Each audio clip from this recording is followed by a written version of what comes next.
అమ్మ, ద్వాదశ రాశుల వారందరూ కూడా వారికి వారే పాటించే పరిహారాలను తెలియజేస్తారా? మేషరాశి నుంచి మీన రాశి వరకు 12 రాశుల వరకు ప్రతివారు తమ వ్యక్తిగత దైవాన్ని ప్రార్థించుకుంటూ ముందుకు వెళ్ళడం ఒక విధానం అయితే, దాంతోపాటుగా ప్రతిరోజు చెప్పుకునే గోచార ఫలితాల్లో ఎదురవుతున్న స్వల్ప సమస్యల్ని అధిగమించడంలో భాగంగా మీ వ్యక్తిగత దేవత ప్రార్థనతో పాటుగా మీకు అవకాశము సమయము అన్నీ ఉన్నట్లయితే తప్పనిసరిగా ఈ రోజున మీ వ్యక్తిగత దేవత ప్రార్థనతో పాటుగా ఈ రోజున వెంకటేశ్వర స్వామి ఆరాధన, దేవాలయ సందర్శన, విష్ణు సహస్రనామాలు లాంటి వినడం లాంటిది,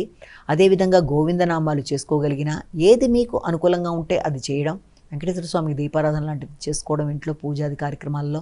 మొదలైనవి చేసుకోగలిగితే అది మరిన్ని మంచి ఫలితాలు ఇచ్చే అవకాశం ఉంది. కాబట్టి మీ వ్యక్తిగత దేవతారాధన చేసినా, లేక ఈరోజు చెప్పిన ఈ యొక్క గోచార ఫలితాలు ఎదురుతున్న స్వల్ప సమస్యలను అధిగమించడానికి ఈ కార్యక్రమాలు లాంటివి చేసినా, ఈ పరిహారాలు ఏది చేసుకున్నా కూడా మీకు శ్రద్ధతో మీరు చేసే కార్యక్రమాల వల్ల శ్రేయస్సు, అభివృద్ధి, ప్రశాంతత, ఆటంకాలను అధిగమించగలిగిన శక్తి మొదలైనవన్నీ ఏర్పడుతూ